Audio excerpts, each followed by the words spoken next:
wala pa yung airport transfer, 3:30 yung usapan namin. So, orasan ko din yung mismo. Oo, ang ganda na ng naiya guys. Oh. Tignan nyo guys.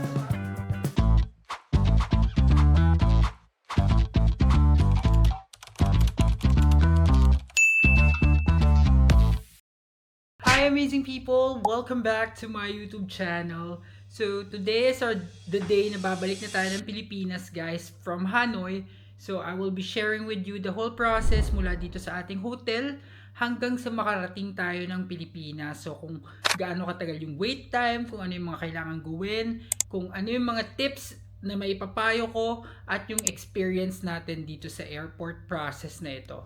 So para sa mga pupunta ng Hanoi at gustong malaman kung ano yung mga kailangang gawin at kailangang dalahin para makarating safely ng Manila. Panoorin nyo ang vlog na ito. So tara, samahan nyo. So guys, ang first step natin ay mag-check out dito. So 3 AM ngayon. Ito na, lalabas ko na at ito yung mga dala nating gamit guys. So from here sa 5th floor, ibababa natin yan dun sa ground floor manually.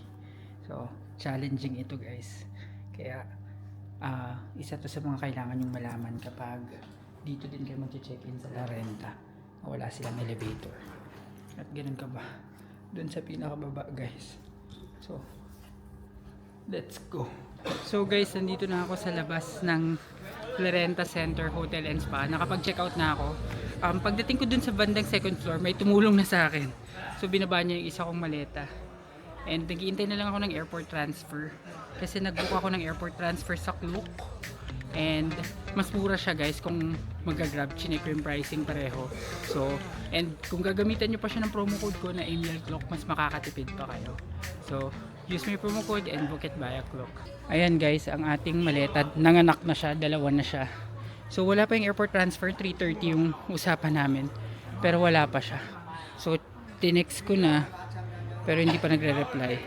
Okay guys, so ito na yung airport transfer natin. Sakay na tayo. Oops, sarado pa. Gusto ko yung sarado.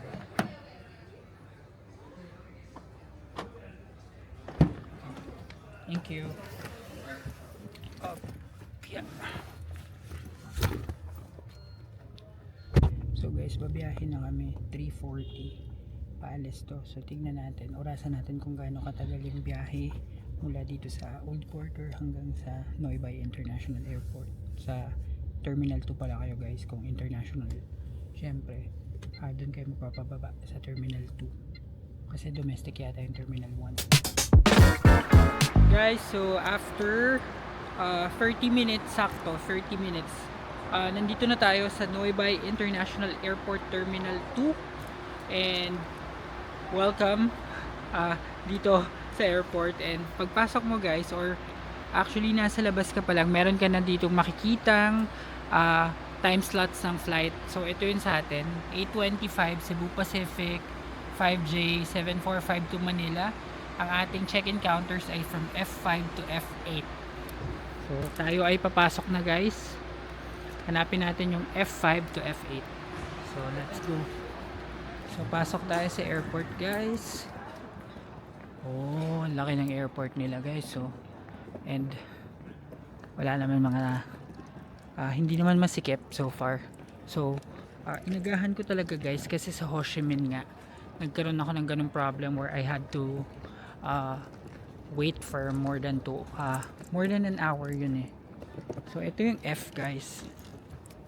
So, ayan, nakapila pa lang yung mga nakapila na yung mga bagahe.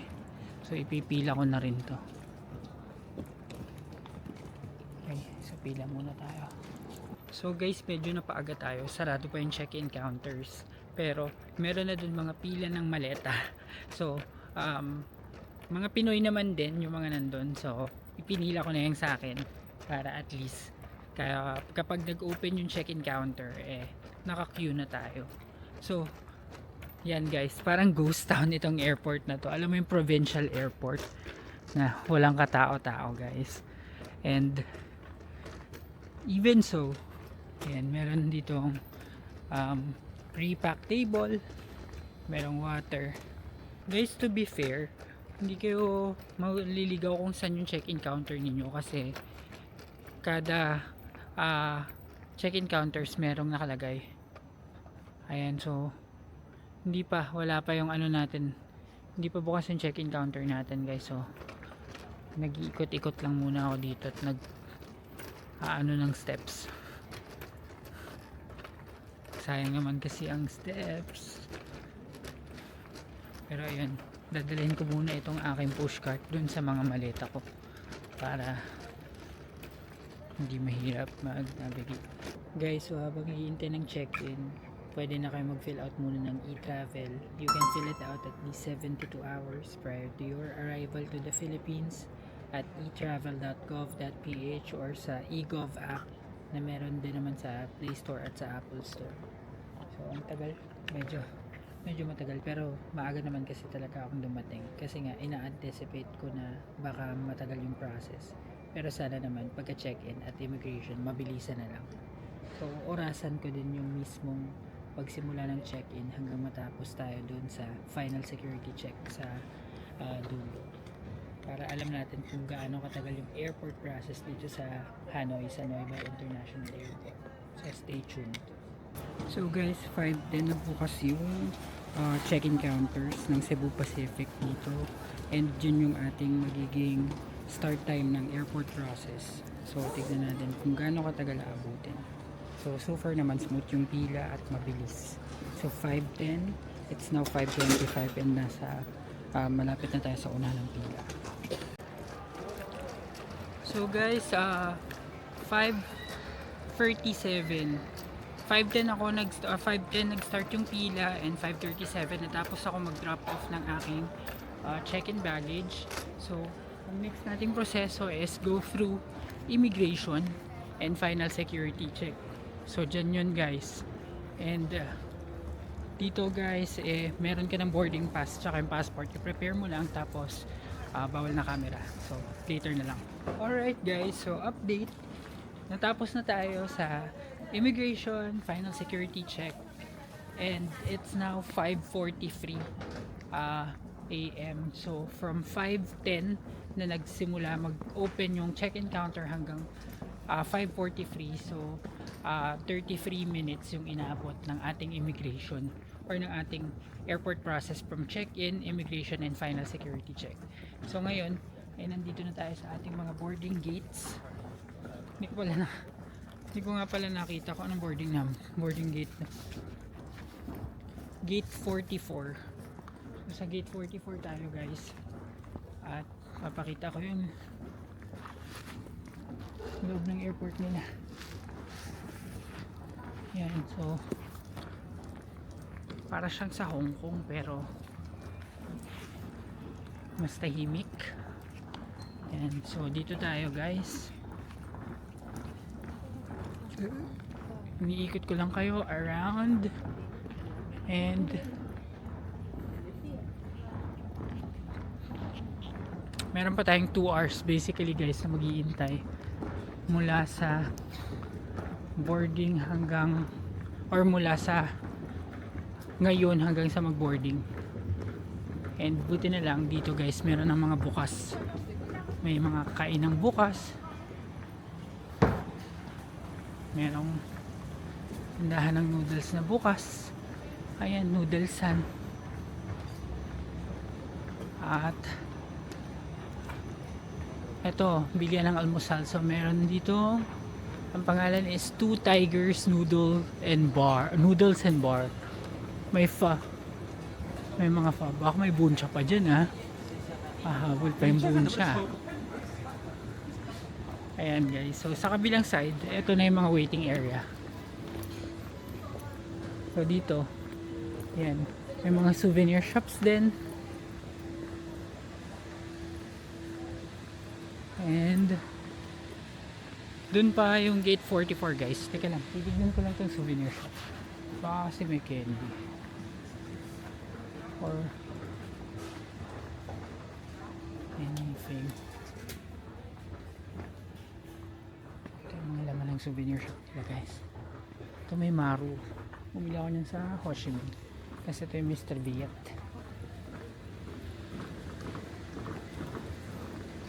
Kala ko may Inhaler.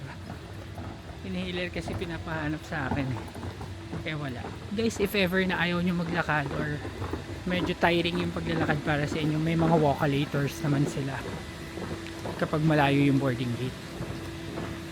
Tapos meron din dito guys playground oh. May playground.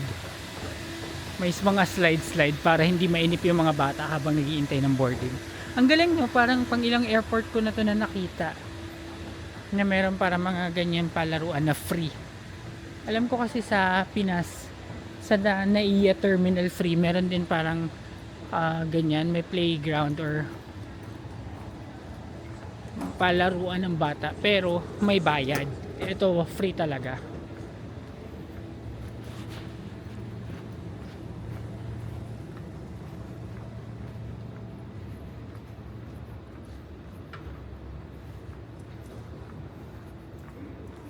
So parang mga bandang dulo pa tayo guys ha. Medyo bandang dulo pa yung gate 44. Guys, meron ding Starbucks dito though hindi pa sila bukas. Baka mga 6 pa to magbubukas. Pero merong Starbucks. Grabe, ang laki ng airport nila. Nakaka-amaze. Ganda talaga ng progress ng Vietnam. Yan, tapos kada siguro mga makadalawa or tatlong boarding gates may mga CR kayong madadaanan. So hindi kayo kumbaga pag naiihi ka, dami mga CR. Hindi mo kailangan lumapit or pumunta sa iba pang boarding gate. Kasi may mga lounge show. May mga rest lounge. Pero yung mga upuang magaganda. Yan. Dami. Ang layo. Parang dulong-dulo pala talaga yung yung gate number 44. Grabe. Doon pa tayo guys sa dulo pa. Pero okay lang. Para mawala yung antok ko kasi inaantok na ako eh. And sana sa plane makatulog. May 2 hours pa tayo. Sandali lang guys. Hindi ka pa ba nakasubscribe sa channel na to na AJTV Amazing Travels? Alam mo ba na malaking tulong para sa akin na may pagpatuloy ang paggawa ng mga ganitong klaseng travel videos kung magsasubscribe kayo. Kaya ano pang iniintay ninyo? Subscribe na. And now back to the video. So guys, mukhang ako lang yung tao dito sa gate number 44 kasi isa ako sa mga unang nakapag-check-in at nakatapos sa immigration. So, ito ang gate number 44 guys and functioning. Running airport ito guys, hindi siya ghost town. Baka lang kasi isipin nyo ghost town ito. Hindi po. Layo lang talaga niya. Dulong-dulo tong gate number 44. Yan, magkatabi sila ng gate 45 sa kabila. So ito tayo sa gate 44. Ako ang nauna. So ito guys, chill muna tayo dito. Maghihintay tayo ng boarding or pwede tayong bumalik dun mamaya pag may mga bukas ng stores para bumili ng food or para makabili ng mga kape, ganyan, para magising. Pero ngayon inaantok talaga ako guys. So matagal-tagal pa yung hintay natin and kailangan natin maghanda. So mga pa pala guys, yun 2.5 hours pa pala. So medyo matagal-tagal pa talaga to. So chill muna tayo. So alam nyo guys, ang key takeaway ko dito sa airport process dito sa Noybay is siguro kapag yung mga madaling araw or kadumadating or umaga, yung mga umaga na flight, yung mga ganitong oras, mga dead hours, siguro ito yung maiksi yung pila kasi marami din mga vloggers and marami din mga tao na nagpo-post na medyo na-hassle nga sila sa pila dito. Medyo traumatic kasi sa akin yung nangyari sa Ho Chi Minh before. Nung pauwi ako, inabot ako ng ilang oras dun sa immigration kasi sobrang haba ng pila. Pero dito naman, sobrang saglit lang. Parang sa Danang lang. Nung airport process din kami sa Danang ni Kyla, wala rin kami or hindi rin kami masyadong naghintay ng matagal. Pero always, syempre, agahan ninyo pa rin. Hindi porket na ganito yung naging experience ko at this particular time and day and date, ganun din yung magiging experience nyo. So, Yun nga, mas okay mas maaga kaysa yung maghahabol ka sa oras tapos meron kang kaba kung aabot ka ba dun sa flight mo or hindi. So ganito yan guys, since matagal pa, i-idlip muna ako dito. Wala pa nga rin ibang mga pumupunta, baka nandun pa sila, nakapila pa sila sa check-in counter. Hey guys, welcome back to me. So naka-idlip ako guys, pumesto ako sa dulo-dulo para maka-idlip. Sarap matulog, pero wala pa. Pagbuti na lang nagising ako kasi hindi ako nag-alarm. So baka kasi pagising ko nasa Pilipinas na yung aeroplanong sasakyan ko, tas nandito pa rin ako. So guys, ito yung mga tindahan, nagbukas na sila. Bukas na yung mga tindahan guys na kanina sarado pa, and ano na ngayon, 7:32. Couple of minutes bago mag-start yung boarding. Ayan, so marami nang mabibilihan dito. Ayan, may FA pala dito. So kung sakali, kasi 3 hours din mahigit yung biyahe, in case na gutumin kayo bago magbiyahe, pwede na kayo bumili ng baon dito or ng pasalubong. Yan, para pagdating sa biyahe matutulog na lang talaga kayo.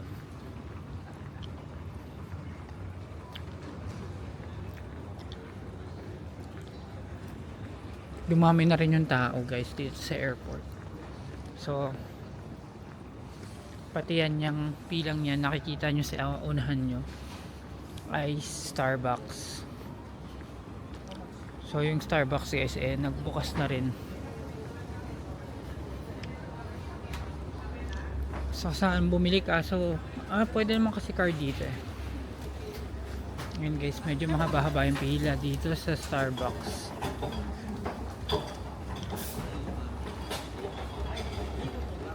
And sharing the view lang guys para may idea kayo. Ito, souvenir shop. Talagang kapag pasalubong guys, marami rin sa airport pero expect nyo lang na medyo mas mahal lang talaga siya. Guys, share ko lang sa inyo yung view dito sa likod ng aming boarding gate. Grabe ang linis ng airport nila. Hindi yan yung plane namin guys, Cebu Pacific tayo. Pinapakita ko lang.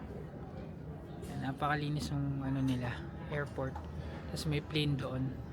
Ito may plane din pero ibang airline yan. Tapos ito yung aming boarding gate sa pinakadulo talaga guys. Tapos bababa tayo after mag-check ng documents dito. Wala pang boarding mag-start na ata. Yan, naayos na nila. So magbo-boarding na tayo in a bit. Ayun, mga nakapila na. Mga nakapila na sila. Haba na ng pila. Okay, so prepare na tayo para sa boarding guys. At baka any moment tawagin na. So guys, finally boarding na tayo. Alright, sa wakas. So in-scan lang yung boarding pass guys. Hindi na tinignan yung passport. Hindi na verify yung passport. So andito tayo sa escalator guys. Pababa tayo at pasakay ng plane. So pag ito din yung boarding gate nyo, lalakad pa pala. Yan. So hindi siya rekta sa plane. Bababa kayo ng escalator. Tapos yan. So ito yung aisle nila papunta dun sa plane. Ayun pala yung Cebu Pacific na plane. Kaya pala hindi ko nakita. Akala ko dito manggagaling. Ito pala siya. So yung flight time natin ay 3 hours and some minutes. Ang lamig dito, grabe. Okay. So tayo ay lalakad na. Oops. Ayan na, nag-traffic na. Alright guys, so andito na tayo sa NAIA Terminal 3 and welcome back to the Philippines. Hindi ko alam kung bakit pero parang parang wala nito dati. Itong harang. Or nasa ibang lugar kami sa NAIA ata. Basta iba yung parang area na binabaan namin. Kaya naninibago ako. And so, yung biyahe naman guys ay delayed yung flight. Na-delay siya ng mga 30 minutes. Pero yung arrival on time pa rin.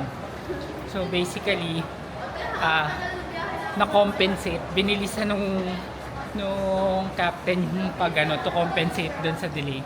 So okay naman. So dito sa Pinas guys, tayo ay pila muna sa immigration. And kanina yon meron pa rin ako mga nakikita na pagdating dito sa Pinas, tsaka pala nag-i-travel. So it's best na mag-i-travel na kayo at least the night before your flight, ganyan.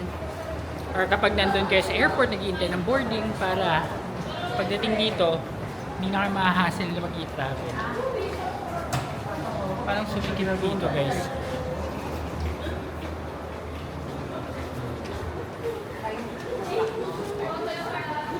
Ayan o, e-travel. Guys, nag-iba na talaga yung itsura ng arrivals or area. So, ito, immigration na to. Okay guys. So, gets ko na. Nasa kabilang side pala kami. Normally kasi doon manggagaling. Doon kami nanggagaling. So, dito, this time nasa kabilang side. So, ito na yung Philippine passport holders. Tapos, may mga e-gates din. So, try natin mag-e-gates na lang. So, guys, tapos na ako sa e-gates. Actually, mahaba yung pila pero 10 minutes lang inabot. Kaso nagka-problema yung sa akin, hindi mabasa yung passport ko. Kaya pumila pa rin ako sa tao. So, ang maganda naman is kapag nag-e-gates ka tapos nag-fail, ililipat ka nila dun sa designated line na ikaw na yung mauuna. So, hindi ako masyadong natagalan dun. Pero, in all fairness, dun sa e-gates, ayun na yata yung ayun na yata yung aking maleta. Ay, hindi pa pala. Yun. In all fairness sa e-gates, nag-i-improve naman siya. So sana lang mas maganda yung system para mas nare-read yung passports ng maayos. So dito na tayo guys sa mga belts and kukunin na lang natin yung ating maleta. And mostly guys, yung mga hindi nagtatagumpay sa e-gates walang e-travel. So make sure nyo talaga na may e-travel kayo para hindi kayo ma-hassle. So hintayin na lang natin ang ating mga maleta para makalabas na tayo sa customs. Guys, nakikita ko na yung ating isang maleta, yung orange. Namumukod tangi yung kulay. So yung isa na lang, parang mga magte 10 minutes na ako nag-antay. Sana lumabas na rin yung isa pa. Guys, ito na rin yung isa. Buti naman, makakalabas na tayo guys. Okay guys, so palabas na tayo ng arrivals hall.